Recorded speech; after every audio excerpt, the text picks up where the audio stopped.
When they were coming, they brought along guns, gunpowder, spirituous, liquors, trinkets, among others, and exchanged these for gold, ivory, later on the other spices.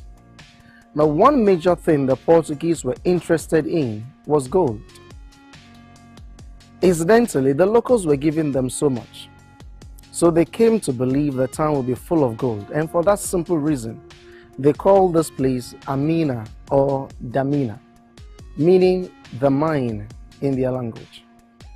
So it was this word that would not be pronounced properly, and this word was corrupted to today's word Elmina, and invariably it became the name of the town.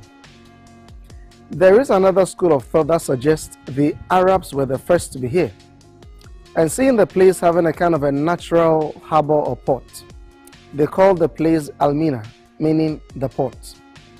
But the locals would believe the Portuguese more than the Arabs, so they believe the Portuguese Damina gave Elmina to the town, and not as the Arabs suggest. But that does not mean we never had a name before they came. We did, and our name was Anum Ansa. Anum Ansa literally means that when you drink, it doesn't get finished, or inexhaustible kind of water. 1482, that's 11 years after the Portuguese had first come, led by their captain called Don Diego de Azambuja, the Portuguese came to see the chief of the town called Nana Kwamina Ansa, negotiated for this plot of land, and had this huge edifice built. It is interesting to learn that the chief wasn't enthusiastic with the Portuguese intention initially to stay. He felt cultural differences was going to be a problem in the future, and just like a traditional ruler, he said that friends are better friends if they don't live together. But upon persuasions and assurances, he gave in, and this would be the first time in the history of the world a West African chief would legally transfer a title to a plot of land to an European, and for that matter, Portuguese. Materials for construction, most were imported, and the color of the brick will help us understand which side of the structure was built by the Portuguese and which side of it was done by the Dutch. All red bricks are Portuguese, and all yellow bricks are Dutch. So with that, you can easily identify the places that were built by the Portuguese and the places that were built by the Dutch. But then the Portuguese will have two reasons why they built this castle or the dungeons. One, to trade. Two, give out rooms for the missionaries who were to come in to spread Christianity. And when they came at first, they were Catholics. From the very onset, when they were into gold and ivory and others, the rooms on the ground floor were being used as storerooms or warehouses as planned.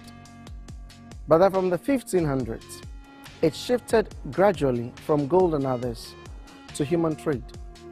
And when this happened, the rooms that were initially storerooms were then converted to holding places where the Africans were kept. At the peak of it, the whole structure would talk of a minimum of about 1,000 at a time, 600 of them men, 400 women. One thing very, very difficult, and everybody would like to ask a question on that, would be the fact that yes, the Portuguese shifted from gold trade to human trade. But why? You have to understand, processes by which somebody is made to serve another had been with all the races in the time past. So in that sense, the Africans in themselves had an idea before the foreigners came. But the system we had in our culture was not as the Europeans or the foreigners introduced. In fact, it is very difficult to use the word slave to describe that person under the system we had in place before the foreigners came. In fact, to even suggest the person is an indentured servant, to me, is again difficult. But we can make it simple. The person should be seen as a servant, because in most cases, that person had rights. He could marry, raise free kids, acquire properties, pay the price on his head, he'll be a free person. It was very difficult in most cases identifying that person from a regular person in the society, this servant from a regular person in the society. Why? Because he was clothed, fed, had shelter just like any other person. One thing that happened to the system that was even unique was the fact that the so-called slave could shift from that status to a royal status. How would that happen? One, when the man proved to have managerial ability or military skill, he could become the caretaker of the master's household. Descendants of such became royals. Women got married into the system. They ceased to be servants or slaves, and from then had royal descendants. Some managed to shift from one community. They began a community for themselves, and by that shift, they all became royals. And Ghana here and now, there are so many chiefs in the villages, communities, and towns whose ancestors were not royals. In fact, they even want to see them as slaves. But by hard work, marriage, or the shift, descendants all over are chiefs. And partly because of that, it becomes a taboo to refer to anybody as a slave. Indeed, to strengthen that institution, they will tell you that you do not point to where a person is coming from. That is to say, that if I tell you I am from Elmina, that ends the discussion. No probing. I dare say that but for the coming into being of this industry, issues concerning slavery and trade will not be talked about in our communities. Why? Because with the accounts, for example, there isn't any extended family system that wouldn't have a line or two which will not be part of it originally but brought in. So the mothers are the ones to continue with the generations.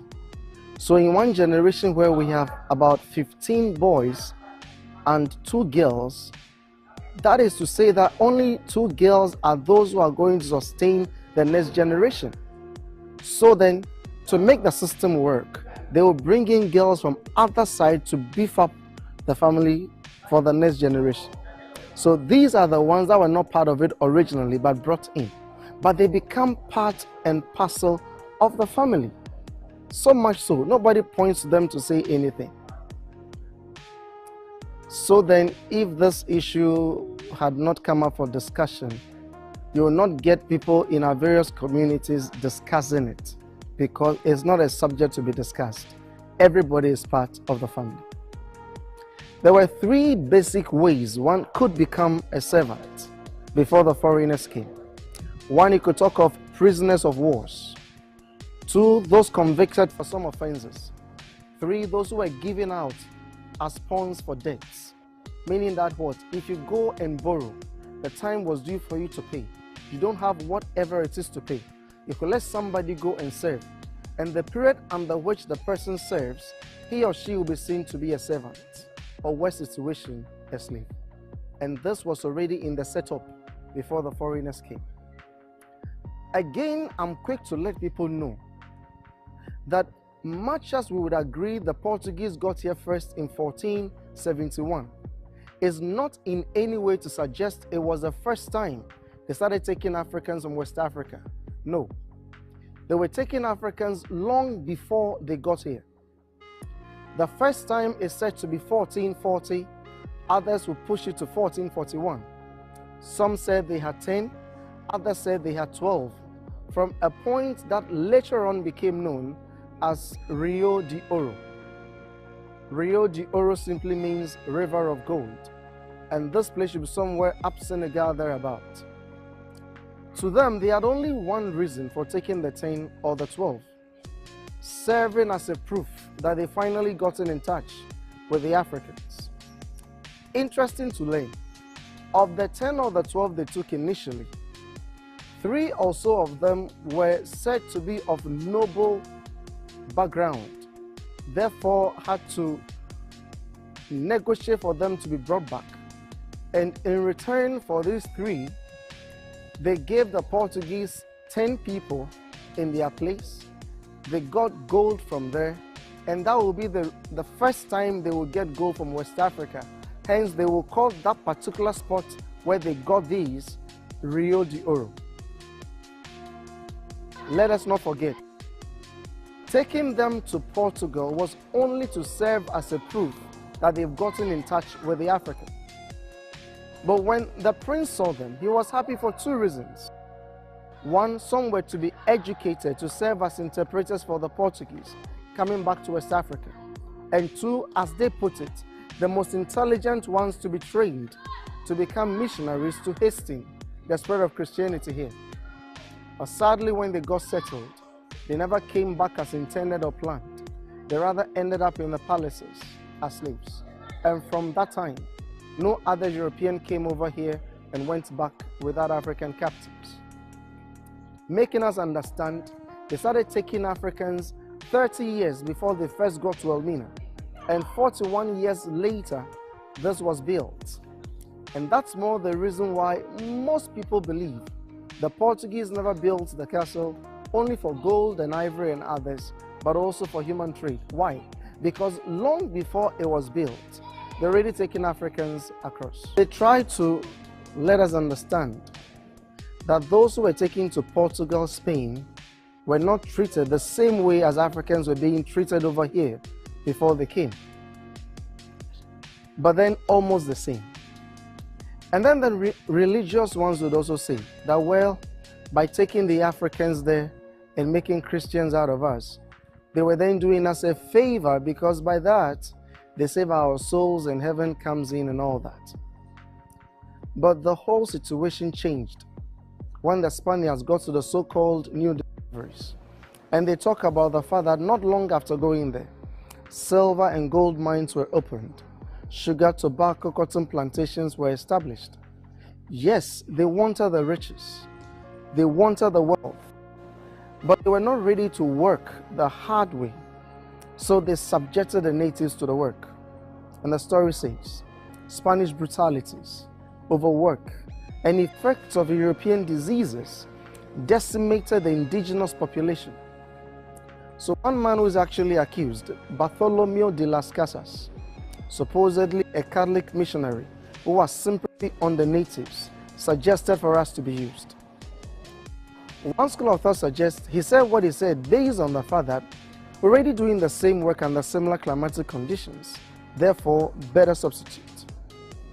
Another school of thought suggests he even said never had souls. And that really got my attention, because not long before this time we had the souls they wanted to save. And a few years later we lost it. How did we lose it? But you know, to prove him wrong or right, 1512, 1515, some Africans were taken from Spain, some say to Hispaniola, others say to Santo Domingo, where they were tried.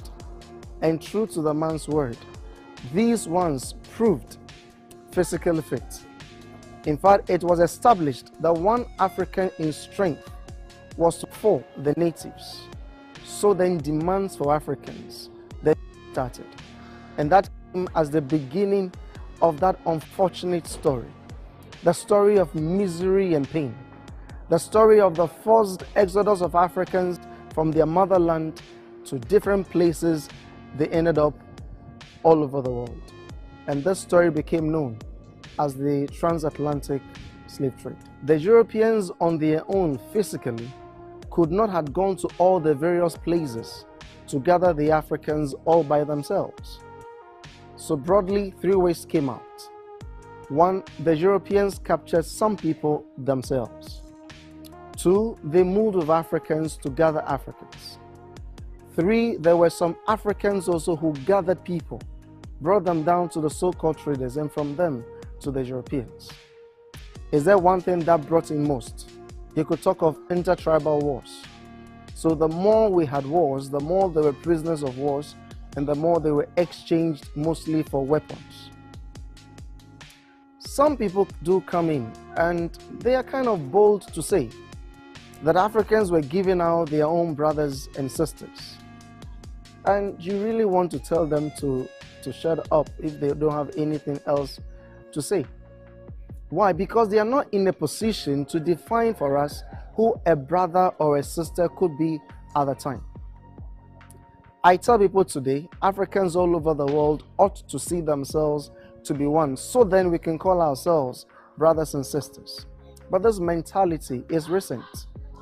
In the past, a brother or a sister was limited to a lineage, a tribe, or a kingdom. And outside it, you were not seen to be one. And those of the same groupings that saw themselves to be one, therefore calling themselves brothers and sisters, 99.9% cases never gave themselves out, but those of others. And these ones were not seen to be one, let alone thinking about brothers and sisters. For somebody to say that they had no conscience. No. I dare also say that if anybody would do a diligent study into the story, you must come to one conclusion. What would be the conclusion? The Europeans at the time were smart in one direction. What direction?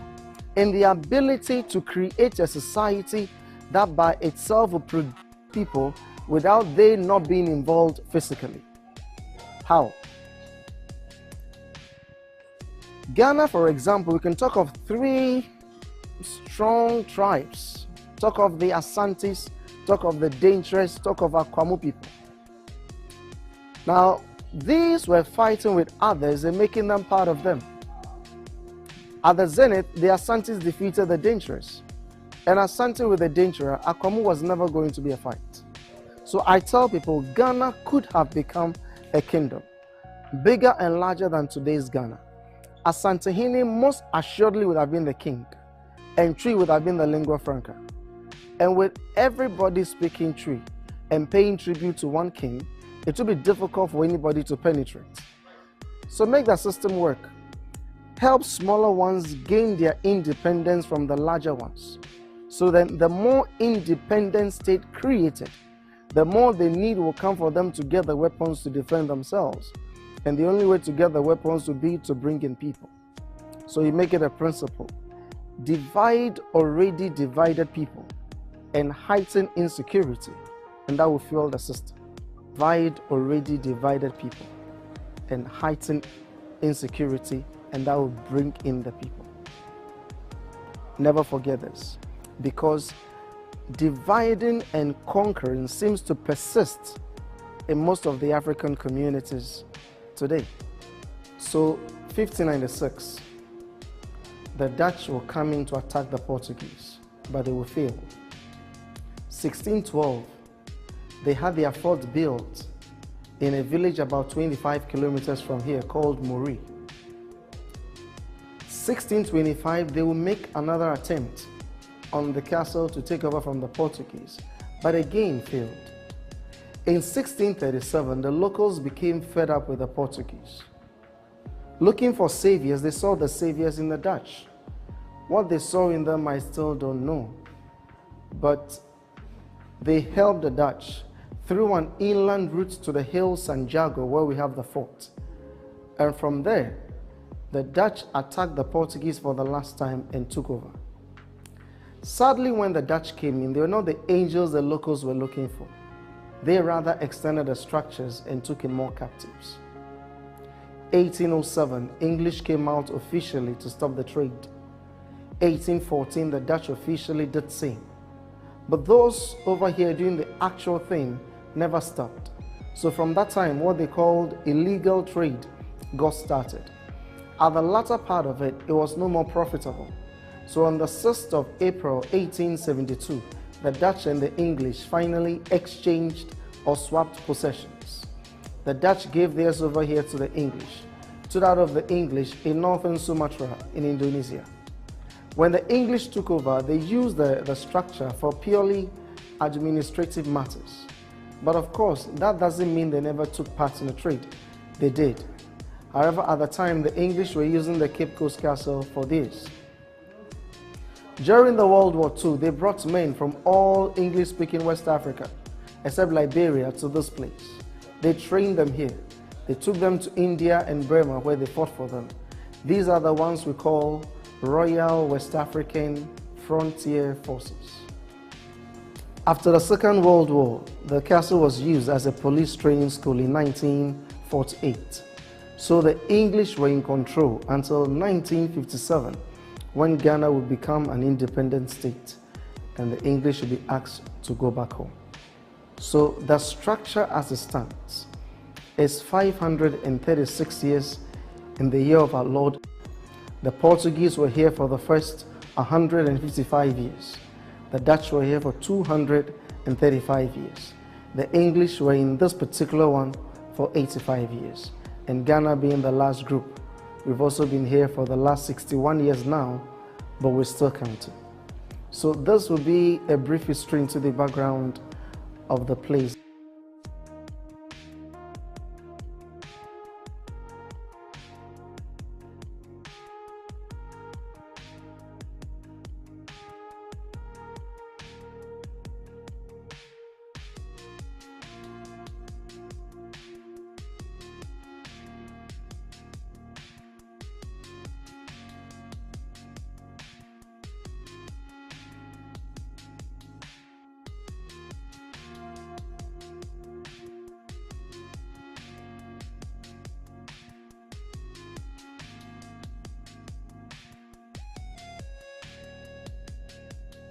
This became the female section of the castle.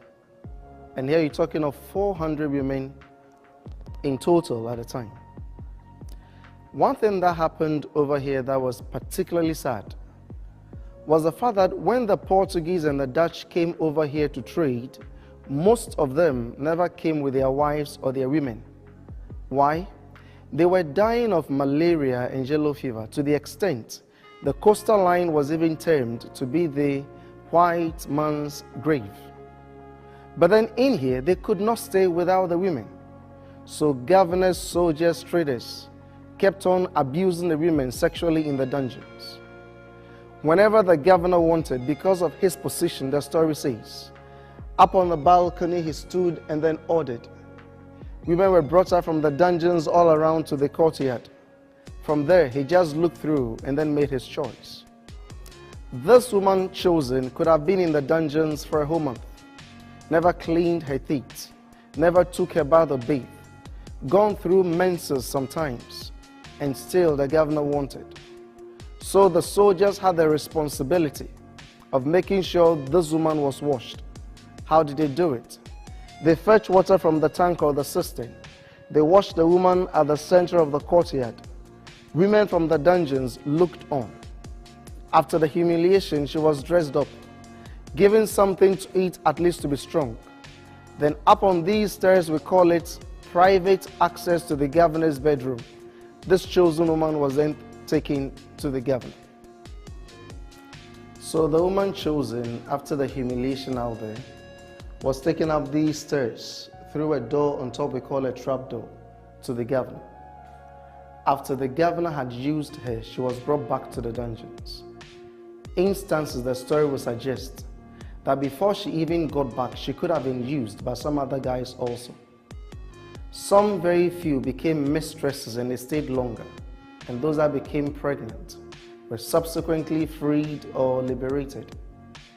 We need to understand they came not only from today's what is known to be Ghana alone, but also from today's Togo, Burkina Faso, Cote d'Ivoire, even Nigeria sometimes. So when this woman was freed, she could not go back to where she came from. Secondly, the Europeans never wanted their babies to go anyhow. So some houses were then built here in town where those found pregnant were kept. When they delivered, the kids were brought back to the castle and they were educated. But then sadly, most of these were educated to be used as a bridge between the Africans and the Europeans. And also they gave out names to their kids. And that would be the beginning or the genesis of the European names along the coast. So now in Elmina, we are still having people calling themselves Da Costa, Da Silva, Van Ness, Vroom Smith, Hutchison, Peterson, Youngson, Folsom, Jefferson, Johnson, and all such names.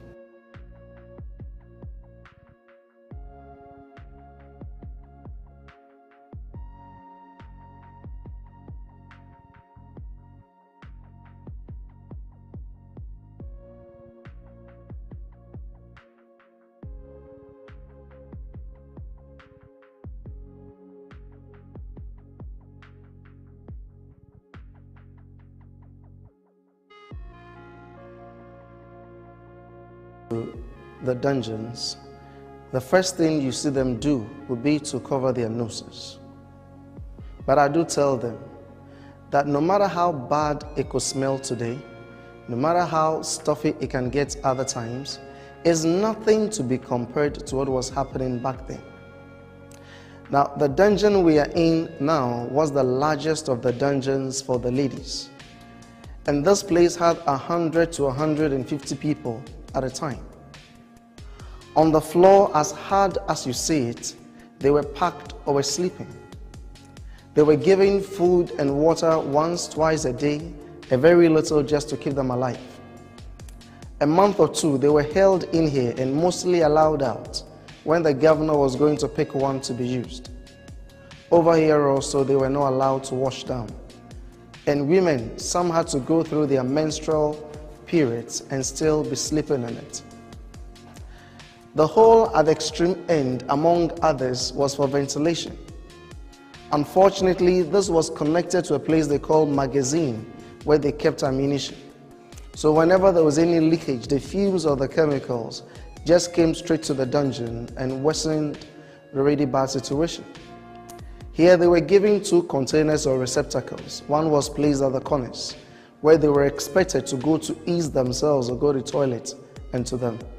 But they talk about the fact that during the second month, they themselves became too weak, such that some, if not most, were unable to move from where they were to where the containers were to do it into them.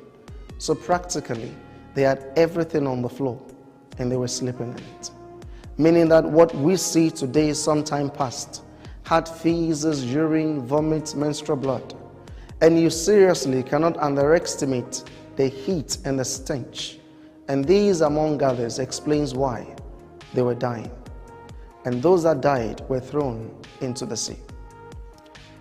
One question everybody would ask will be the fact that yes, the trade was evil. But then if the ultimate was profit, then why let them die? It doesn't make sense. When you pursue this question, I can tell you for sure, you can never get a definite answer. There will be several suggestions. But two common ones you would get to be the fact that one, they were too strong to be controlled, so they wanted to be sure at all times they were weak, they couldn't fight back. And to kind of freeing themselves from the guilt, they developed another mentality that only those who could survive these were the strong ones who could then work. So it became a kind of a natural process of eliminating the weak ones. And by so doing, they were dying. Remember, those that died were thrown into the sea.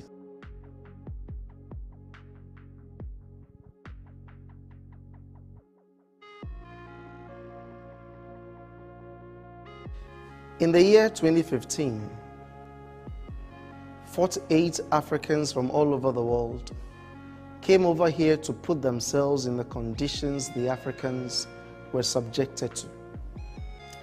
These 48 brothers and sisters first stripped themselves, covered their private parts with those pieces of clothes you see down here. They put themselves back in chains and they stayed in this dungeon for 12 hours. Of the 12 hours, if anybody felt like using the bathroom, he had to do it on the floor, just as it happened. But you know what? Over the 12-hour period, nobody went to toilet in the dungeon, nobody vomited in the dungeon, we had no menstrual blood in the dungeon. They only urinated in the dungeon. And from urine alone, we couldn't stay in this dungeon the next day for more than 3 minutes. So I began to tell people that no matter how hard anybody will tell the story, we will never be in the position to truly comprehend what they endured. What was the reason for the show? The organizer said Africans may not be in chains physically today, but mentally we could. So all this time he left this door representing knowledge, indicating that with knowledge one could step out of mental slavery. And incidentally, that is what Frederick Douglass said years ago, that knowledge makes a man unfit to be a slave. But what is said in the African communities? If you want to hide anything from an African, put it in a book, because the African will not read. So I tell brothers and sisters who do visit that they should never forget they didn't just get to that situation. They were programmed to be in that situation. So the proof of your visit to the castle or a proof of your visit to the dungeons will be to inculcate the habit of reading. Otherwise, you are helping in perpetuating a crime.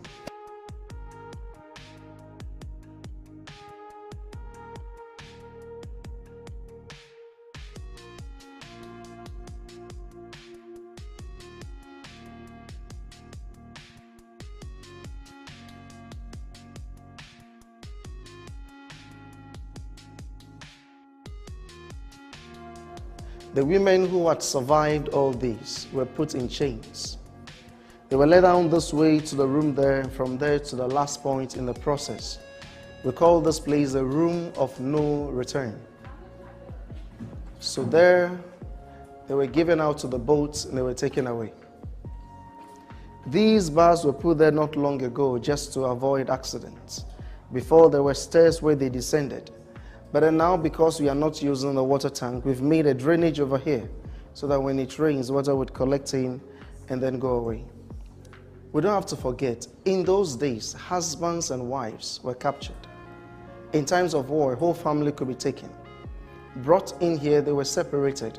Women were up here, men were down there. All the time in the dungeons, they never saw each other. Most never saw each other again, and that was the end of it. For some few, they could see themselves down there whilst going, but there they couldn't talk to themselves. So they kept on crying and crying as they moved on. Don't forget also, a child below 10 was in most cases put together of an adult and sold together as a person. And those above 10 were sold as individuals. But then here, they never had a separate place where kids were kept. So boys were together with men, girls were together with the women. And you can imagine a girl below 10 years in the feces and urine and all that. Most probably died in here before the ships even came.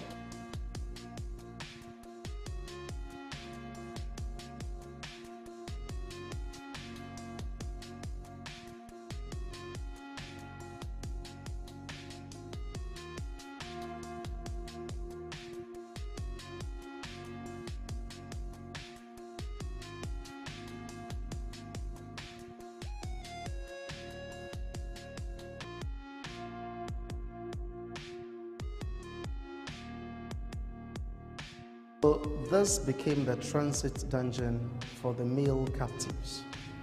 So when the ships had come, the men were taken from the dungeons on the other side to this. And then from here, they moved to the room of no return. But then this was the point. Some of the men got branded. You know branding? They put stamps in fire. They smear the point they want to mark with oil. Then they pick the stamp from the fire and stamp it right there. And people were dying from the shock or the pain of it.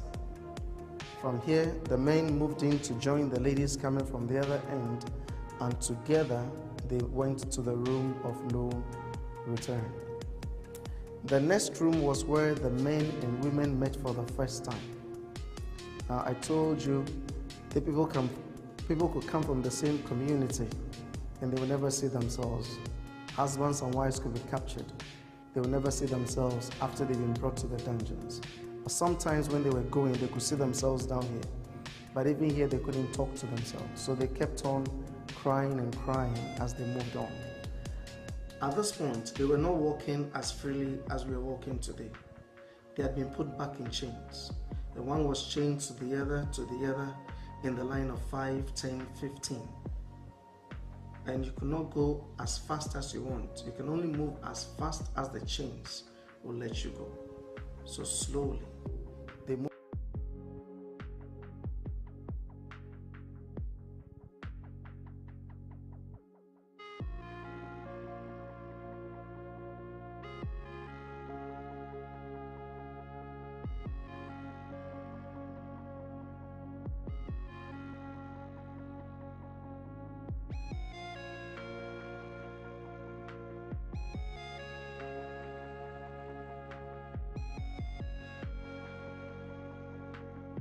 Meaning simply, nobody entered this room and went back. From here to the boat, and that is it. What I normally tell people is this: in the life of a captive, life never got better. It only got worse. In other words, every stage will be more severe than the previous stage. So, walking down to the dungeons was difficult or painful. But no matter how painful or difficult it could have been walking down, would be seen to be better compared to staying in the dungeons a month or two, in your feces and urine and all that. It was brutal in the dungeons, yet again better in the dungeons compared to the ships, much worse. You know this man called John Newton, who is accredited with the song Amazing Grace. He was one time a slave ship captain, and this man was describing the interior of a ship, and this is what John Newton would say. The Africans were chained two and two together. They were laid in two rows, one above the other on each side of the ship. They were close to each other like books on a shelf. He said, I have known them so close that the books on the shelf could not easily contain one more. And every morning, more instances than one are seen of the living and the dead, chained together. One guy whose account made me very sad was Richard Drake. He was an Irish American. And with his experience, he said, on the 8th day out at sea, I went round the half deck, holding a camphor bag in the teeth, for the stench was hideous. I saw the sick and the dying chained together. I saw pregnant women giving birth to babies whilst chained to corpses, because the drunken overseers had not gone in to remove them. Africans were literally jammed between decks as if in a coffin. And in a coffin in that dreadful hold became to nearly one half of our cargo before we reached Bahia in Brazil. Several others will let you know how very difficult it was going across the waters. In fact, it became more severe when they tried to take over the ship and failed. Much worse. But you know what? Taken to the final destinations where they were then enslaved, nothing could be compared to that. So progressively, it was worse. When they were trading in gold and ivory and others, the gate to the boat was from this point to this end. However, when this evil trade started, they narrowed the exit to what you can see so that no one could escape, one person at a time. The narrow nature of the exit should not deceive us into thinking that probably they never brought fat people. They brought big people. By walking down the distance, staying here a month or two, by the time they got here, most could fit. The water at the time was touching the castle. Today it has receded. And experts are saying it is just because of the movement of the earth, so that is natural. Meaning that right after this, we had steps where they descended in chains to small boats. And the small boats carried them further into the ships. And through this and several others of this nature in Africa, explains why today Africans, as we are, scattered all over the world. You look around, you could see flowers all over. Ghana, there is a festival called Pan-African Historical Festival. Now, whenever we have this festival, there's a program under it called Akwaba. Akwaba simply means welcome. So as we welcome everybody to the program, we remember the ancestors. By remembering them, we say all the prayers, and after we lead reads. Normally we get three, one from the chiefs, one from the government, and one from all Africans in the diaspora. From this time round, anyone who visits and would like to light a candle or lay a wreath in memory of an ancestor is allowed to do so. And that explains why we have more than three over here today.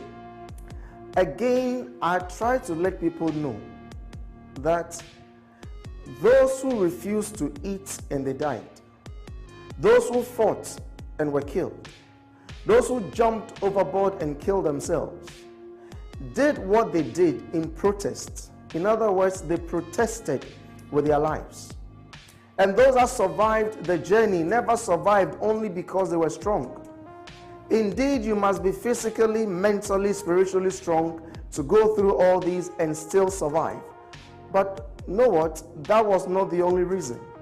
These ones made up their minds to go through the pain, the shame, the degradation, so they could tell the story.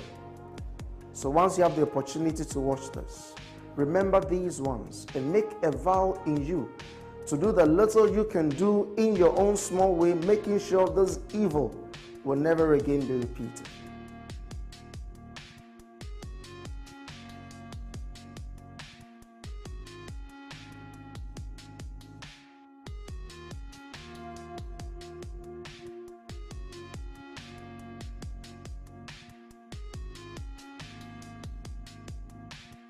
So we had the leaders of these freedom fighters captured and put in there. They were denied food and water until death. And when anyone died, they just went in for the body, threw it into the sea. And the whole idea was for it to serve as a deterrent. Now, what happened in there that was particularly sad was when somebody was there dead and the next person was there alive. Until the soldiers had entered for the dead, the one alive had no choice but to be with the dead body. And instances, one alive could be there with the dead until he also died. And think of the emotional tortures these ones had to endure before their death. You have the opportunity to see the service.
So they divided the church into two.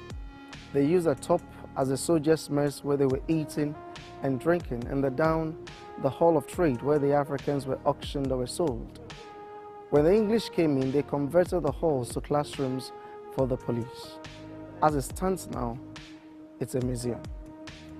The difficulty, however, is that you read through the New Testament side of the Bible and you don't have any scripture to support the kind of brutalities they meted out to the people. And some argue that a verse of scripture suggests that the servant should obey the master. But that's where the difficulty is. The servant must obey the master, but the master is also aware he has a master. And the relationship between will be loving your neighbor as yourself. And if that is the case, then you cannot hold the Bible responsible for the brutalities that took place in structures like this. So I tell people it is important you separate the book from the acts of the people, because the book never gave a backing to the act.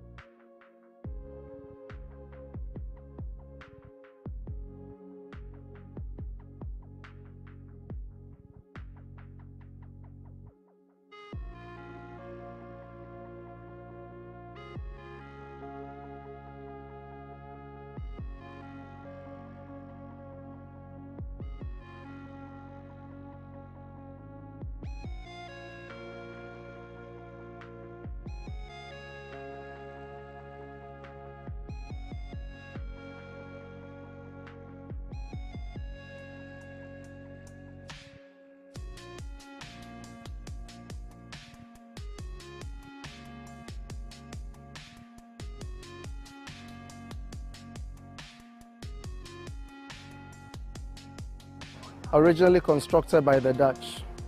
Soldiers were up there to look through if enemies were coming. But when the English came in, they converted these to prisons. This is where the king called Nana Akwesi Ajiman Prempeh I was kept. And this is where Queen Mother called Ya Asantewaa was held, before taken to Freetown in Sierra Leone, and from there to Seychelles Island. The king came back eventually in 1924 and died 7 years later at the age of 59. But the Queen Mother died over there. In the year 2000, during the 100-year anniversary, her remains were brought back and reburied in her hometown. So these were the prison for the royalties that were held in here as prisoners. And every space you see between the wall down there, every space there, before had a cannon in it.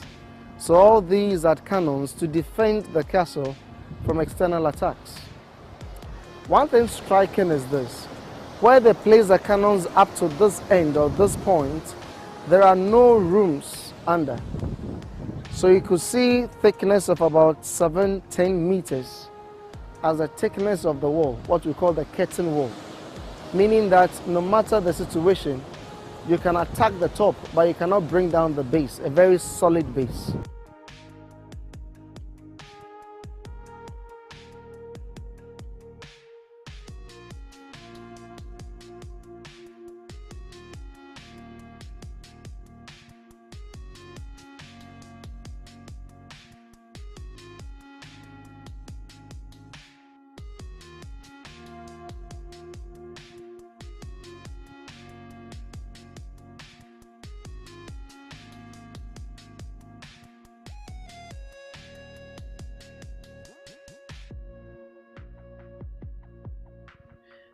The irony of the story, however, is the fact that just opposite is the Dutch church. At the time of the Dutch, the governor could look at the church and still pick a lady to sexually abuse. These are some of the ironies of the stories. How they were able to put together is difficult to really comprehend.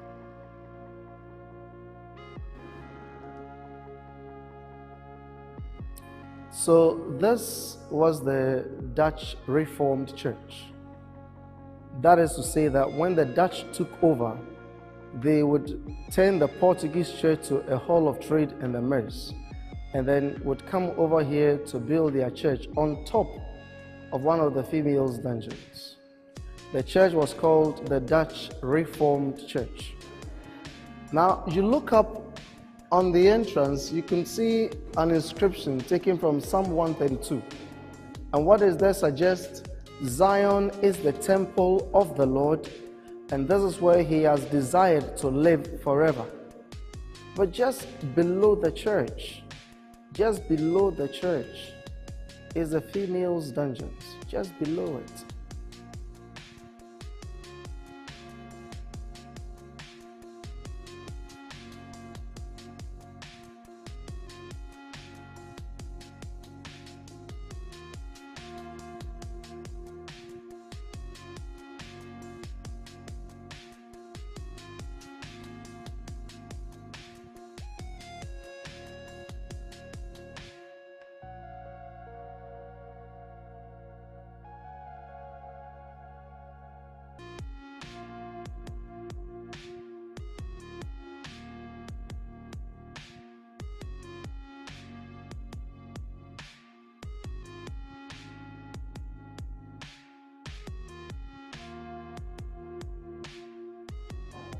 It was built by the Dutch in 1665-66 and was used as a watch post. So soldiers were put into this to take care of all inland routes so that nobody could come and take them by surprise. We don't have to forget this. Before the Dutch took over, there was a bushy area. So it was there the locals assisted the Dutch to attack the Portuguese. So when they finally took over, then they built that for nobody to do the same thing to them as they did to the Portuguese.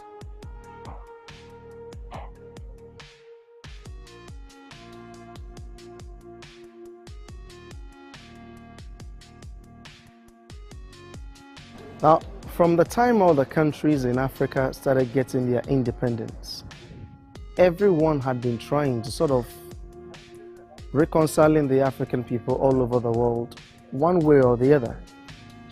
In the early part of the 1990s, the chiefs in Ghana took up the responsibility. They had a ceremony here called Fihankra. Fihankra literally means that when you were going, you never had the chance to say goodbye. Now, after the ceremony, the chiefs went to the United States, had a long discussions not only with Africans in America, but all other parts. And when they came back home, this came up. So whatever the reason for walking through the dungeons must be in the everlasting memory of the anguish of our ancestors. It should compel us to pray for those who died to rest in peace, those who love to return and find their roots, and that man never again be given the chance to commit such crimes against man, and with the living ought to vow to uphold this. So as you watch this and as you think through this, you make a vow to do the little you can do, ensuring that this evil will never again be repeated. I like what Dr. Martin Luther King said one time. He said that man's inhumanity to man is not only perpetrated by the vitriolic actions of those who are bad, but they are also perpetrated by vitiating inactions of those who are good. In other words, you cannot sit on the fence and cause a change. Do something little to make change possible.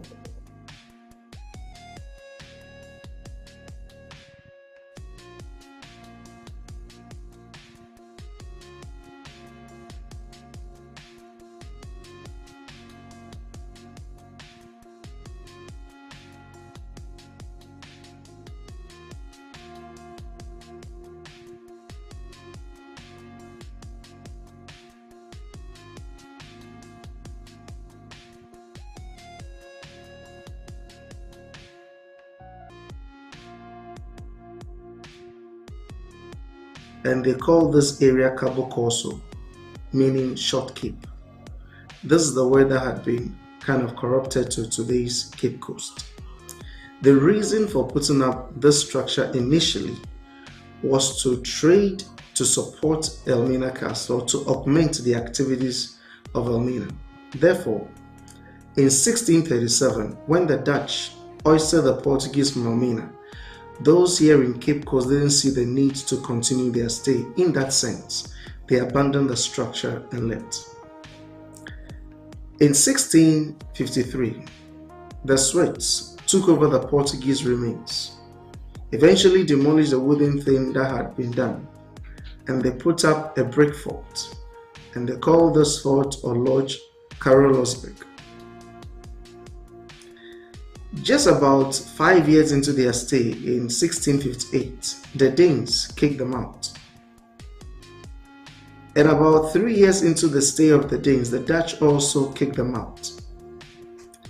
And in 1664, the English then kicked out the Dutch and stayed in this particular castle dungeons until 1957, when Ghana became an independent state. It was during the English time that they expanded or sort of reconstructed the castle to the size it is in today. Also, you must know that this place had been a pace setter in certain things.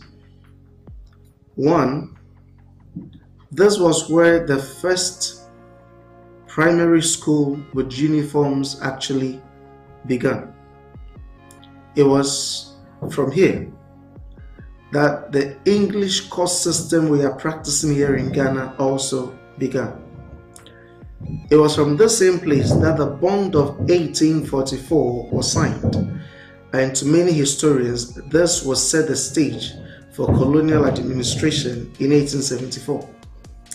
This was the first capital of the colony, or today's Ghana, until 1877, when it was shifted from here or moved from here to today's national capital, Accra.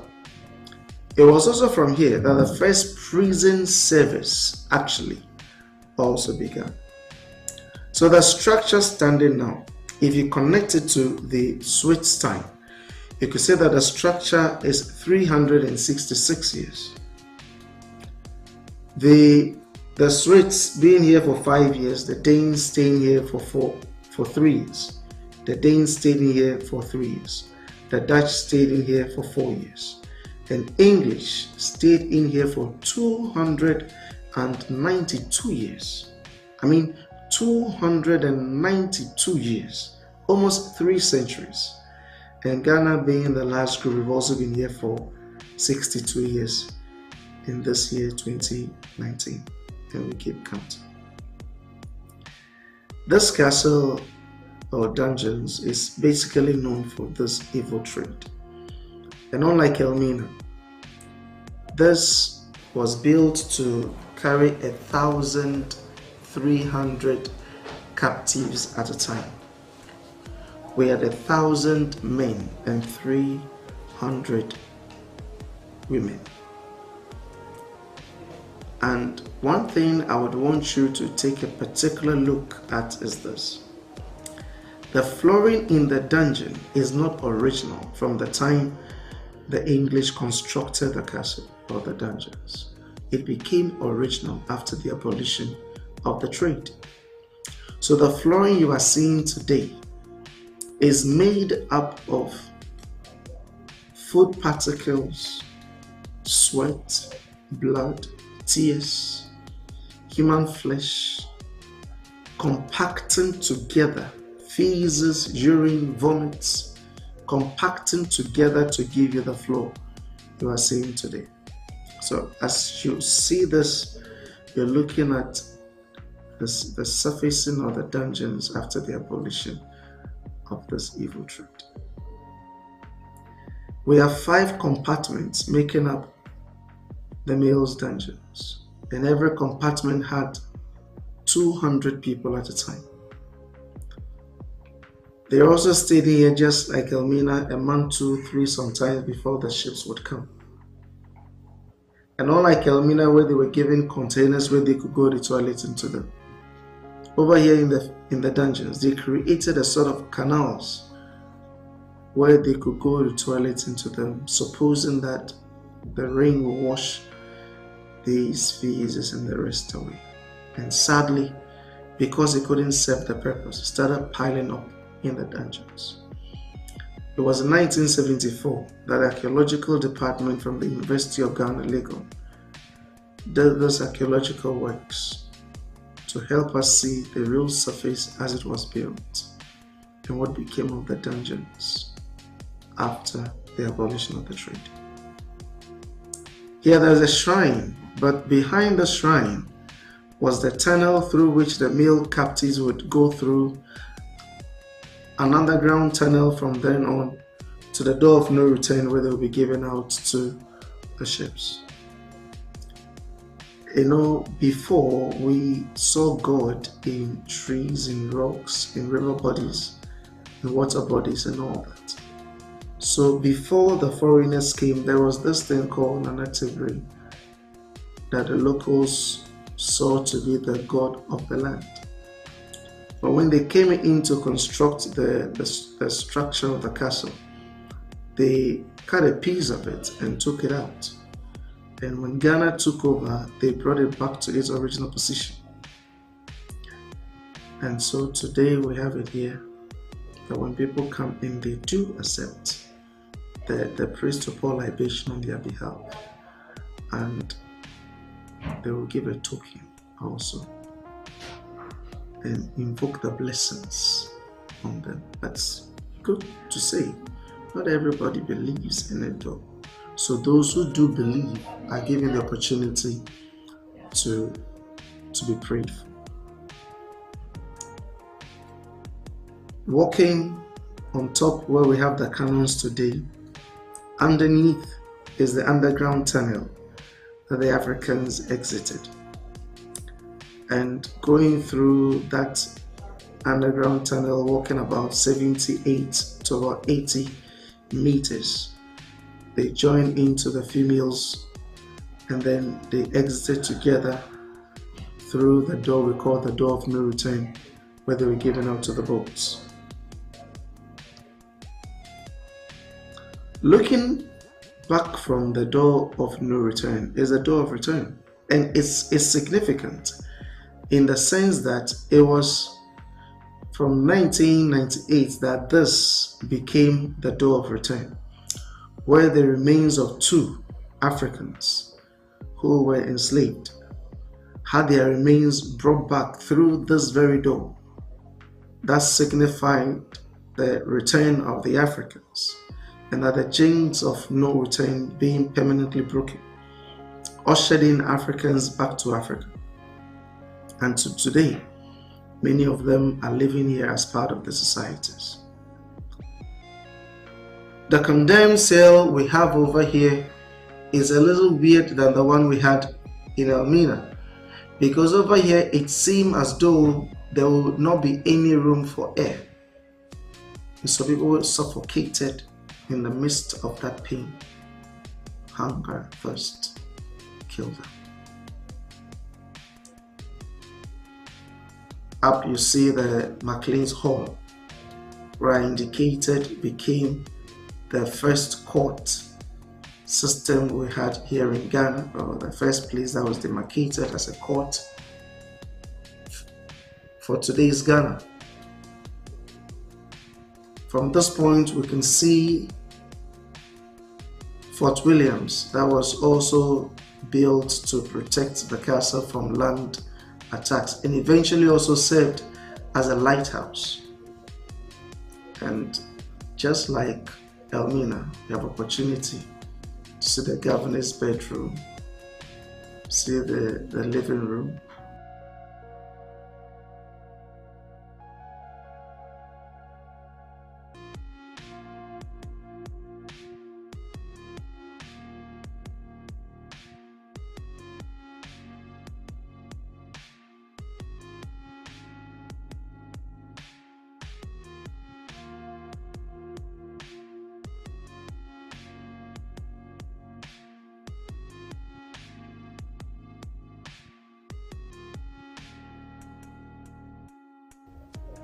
See the reception area. On top of this meals dungeon, we have a church, the Anglican Church. The church was spearheaded by the Society of the Propagation of the Gospel. But as I indicated, you go through the New Testament, for example, and you don't have scriptures backing the wickedness they perpetrated to the Africans. So I always tell people, it is important you separate the book from the acts of the people, because the book never gave a backing to the act. Right at the center of the courtyard are 3 distinct graves. And you see one is separated from the 3. The one that is separated was an African, and the 3 that are together are Europeans. Making you understand that even in death, they separated the people. This man called Philip Kwaku was among 3 that were taken to the United Kingdom to be educated to become Anglican priests, to help in perpetuating or help in spreading the gospel here. Unfortunately, 2 of them died when they got to UK. He came back. And I say unfortunate on his behalf, because he got married to a white lady that would not give him the opportunity to be speaking the Fanti in the house all the time. So somewhat became more English than the English people themselves. In that sense, he couldn't evangelize them more, but at least to his credit, schooling in Cape Coast became prominent, that he will get the locals to be educated. He was born in 1741 and died in 1816 at the ripe age of 75. And of the 3 graves we have for the Europeans, we have one, the first for a man called C.B. Whitehead, who was a commandant of the castle and also a lawyer. This man probably died in one of the exchanges with the Asantes in 1812. He was 38 at the time of death. The controversial one is the lady Letitia Elizabeth London, who is supposed to be the wife of Captain George McLean, who came in 1838 to visit the husband, but unfortunately died only 2 months into her stay. What could be the reason? Some suggest he poisoned herself. Others also claim that the man, George McLean, who had gotten involved with an African league called Elmina, kind of connived to kill the legitimate wife so that they will continue with their relationship. So the death of this woman still is controversial because they're not able to determine exactly what killed her. But of course, it was poisoning. But whether she did it herself or something was done to her is not yet known. Then we have Captain George McLean himself, who died in 1847 at the age of 46. This man is kind of accredited in ensuring that slavery in trade was abolished at the time he was around. He blocked the exit from the male's dungeon so that nobody would secretly continue with something like that. He also is responsible, or the architect behind, the Bond of 1844. He is also accredited for being the one that introduced the English court system here in Ghana today. And then also, for a reason I cannot actually detail it, was supposed to be loved by the local people because of his fairness. But he was buried down here in 1847 when he passed. So right here we have the females' dungeons. And in this castle Cape Coast of dungeons, we had 2 separate for the female captives, and each had 150 each, making the number 300 women stuck in these rooms together. On the floor, just as you see it, they were packed and were sleeping. They were given food and water once, twice a day, very little just to keep them alive. They stayed in this condition for a month to 3 months before the ships came. They were never allowed out until the time the governor wanted to pick one to be used, or there was an epidemic that would compel them to come out to come and exercise. Take a look at the floor very well. Such was it, and they were sleeping in it.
We should also know that at that time, chiefs were captured. Spiritualists were taken. The very person that's supposed to give protection to those who were going to war was himself captured. Innocent people were also taken. So everybody at all could be taken. Again, I want you to look at it from this angle. A woman had 2 kids in, say, KUMASI. One day she was going to the market to get some stuff to take care of the kids. War broke out. Every effort to go back home to take care of the kids failed. She was captured, brought to the dungeons here in Elmina, survived the brutalities here in the dungeons, survived the brutalities during the Middle Passage, and then survived to Jamaica. There she had kids and later on died. Never had the opportunity to explain to her kids how she got there. Today, those in KUMASI and in that sense Ghana and in that sense Africa are the descendants of the kids she had before she was captured. And those in Jamaica and in that sense diaspora are the descendants of the kids she had before she died.